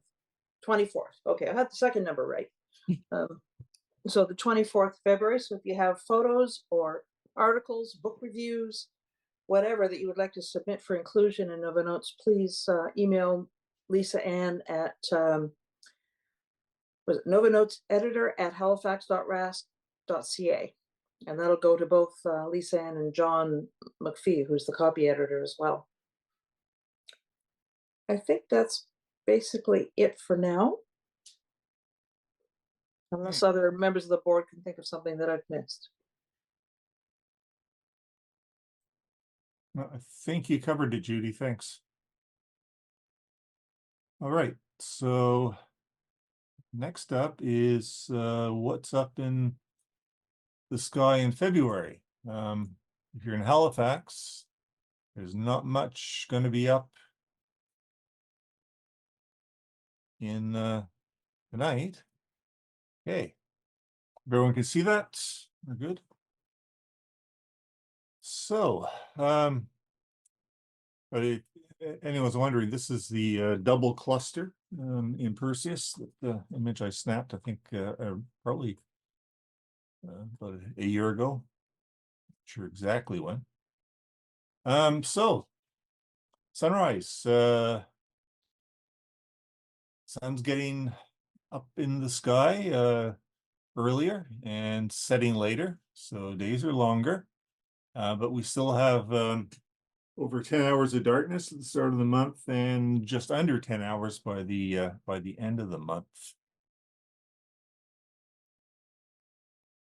In terms of solar activity, this is an image from spaceweather.com that I grabbed this morning. You can see there's quite a few sunspot groups visible right now. Most of them are pretty stable, except for AR3575, which I've circled on the bottom. This is a fairly new sunspot group that's just developed, and it's notable because of its reverse polarity, which historically means an increased chance for solar flares. So this might be one to watch. It is rotating out of line of path with the Earth, so if there's a flare, sizable flare, it won't be a direct hit, but we still might get some northern lights out of it. The moon this month, we're into the last quarter of Tom Cod spawning moon, and the new moon is the 9th, which it will be snow blinding moon, and that is the projected observer's night, so it'll be a night of the new moon. Lots of nice dark skies at scope. In terms of the moon being near planets, on the 7th it's near Venus, and on the 15th it's the moon will be near Uranus and Jupiter. On the 16th, the moon will be close to the Pleiades. And then on the 24th, we'll have a full moon. So that'll be the full snow blinding moon. So Dave Chapman brought this to my attention. So this is a challenge. If you have a nice western horizon on the 10th, just before 6 o'clock after sunset, look for the young moon. It'll be about 23 hours old, so less than a day old, and 5.5 degrees above the horizon. And you can see Saturn will be just above the new moon. So that's something to see if you can see. Better yet, image it. On the 15th, you have a chance to use the moon to find Uranus with your binoculars. So if you have the Skymaster 15 by 70 binoculars, Uranus will be in the same field of view as the moon. And then on the 16th, the moon and as I said, the moon and Pleiades will be close together around 10 p.m. So you don't have to get up early for either of those. You can go outside, and if the skies are clear, see some nice views.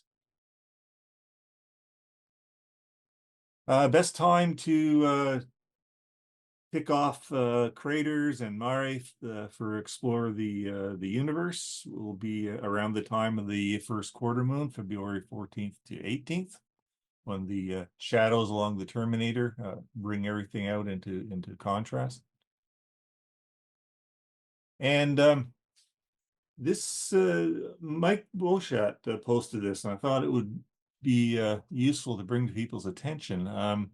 Due to the wobble of the moon, libration over a few times a year brings features into view that aren't on the east and western limbs that aren't normally visible. And turns out that on the mornings of well,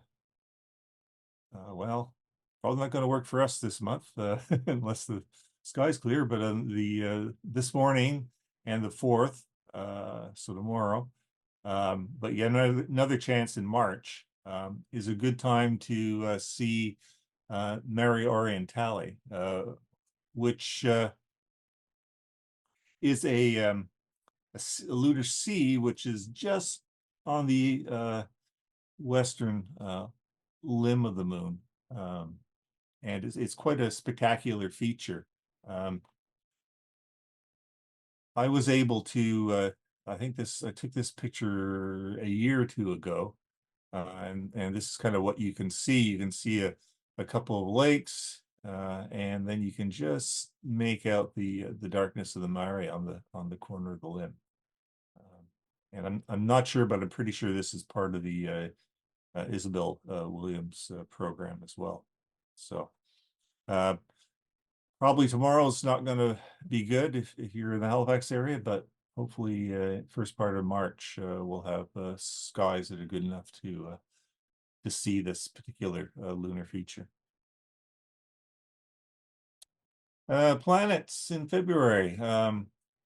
Mercury is very low in the southeast just before sunrise, and then by mid-month it'll be lost in the glare of the rising sun.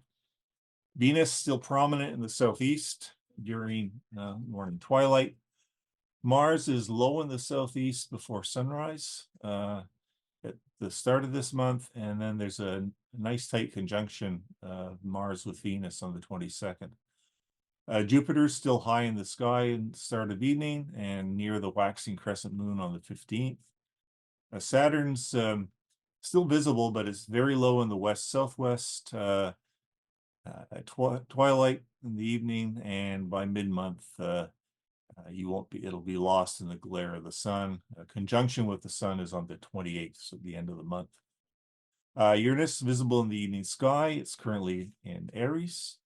As I said, close to the waxing crescent moon on the 15th, and Neptune is low in the west at sunset, and it's approaching solar conjunction. So this is a 15th, a nice wide field photo opportunity. Moon and Jupiter and Uranus just near the moon. And this is the Venus-Mars conjunction, 7 a.m., so not too early in the morning. And in 15 by 70 binoculars, they'll be easily visible. So this is a challenge because Mars is going to be a lot dimmer than Venus. Tricky to pick Mars up. And comets. It's a good time to look for comet 12P Pons Brooks. This is the comet that you may remember a few months ago had a outburst. It's a lot of cryovolcanic activity in this particular comet. I took this shot. I think Jerry has one as well of it looks a bit like a spaceship of some sort, maybe a Romulan warbird, I've heard people say. This is the path of this particular comet. So through February, it's still in Cygnus at the start of February, and then it'll move into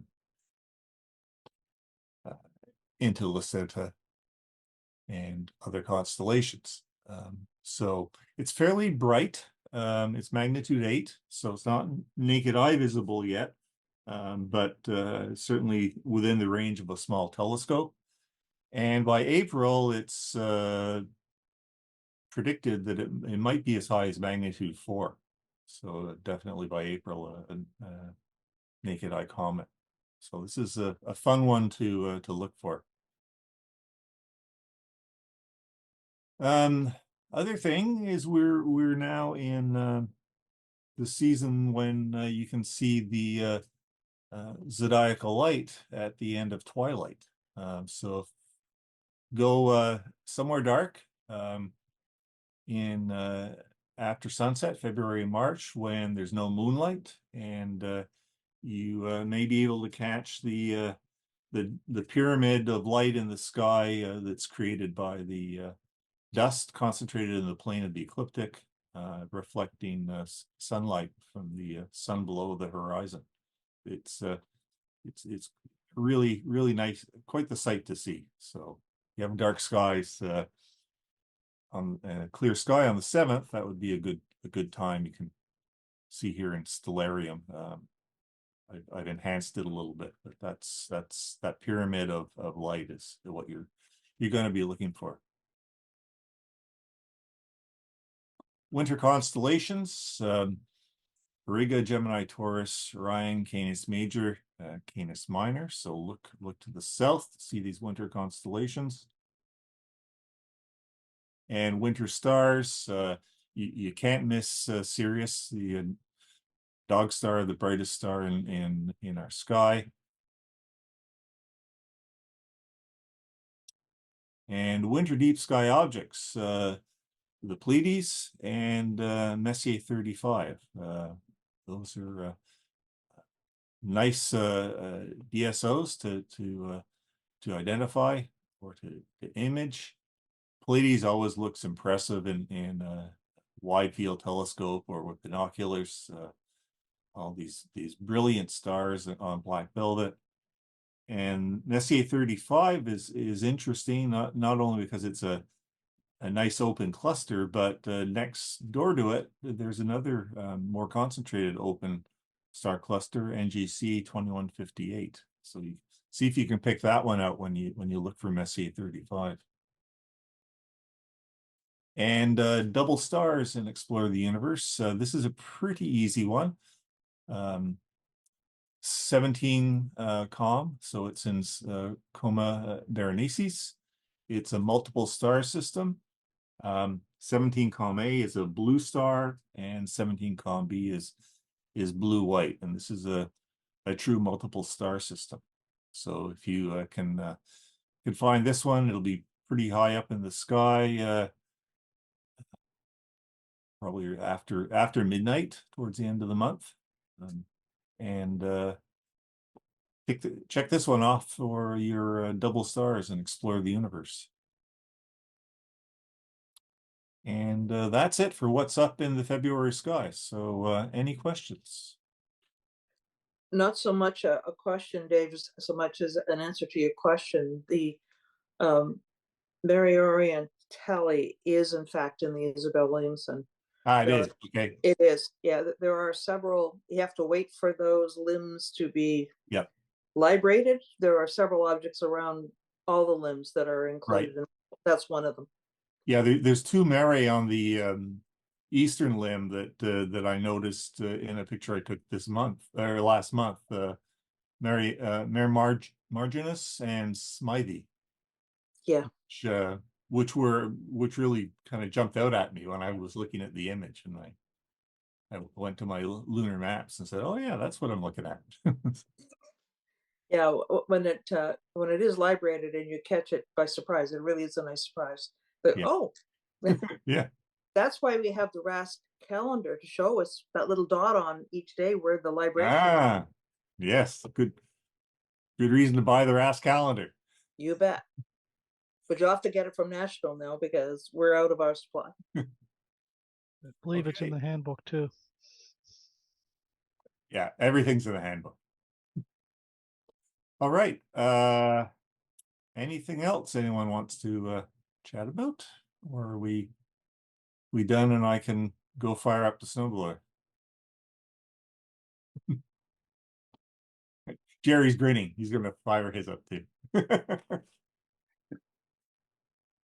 Okay, well, thanks everyone, and see you next month, hopefully in person, if we don't get a March snowstorm. Thanks, David. Thank you. All right, bye all. Bye. Thanks. Bye. Thanks. Bye.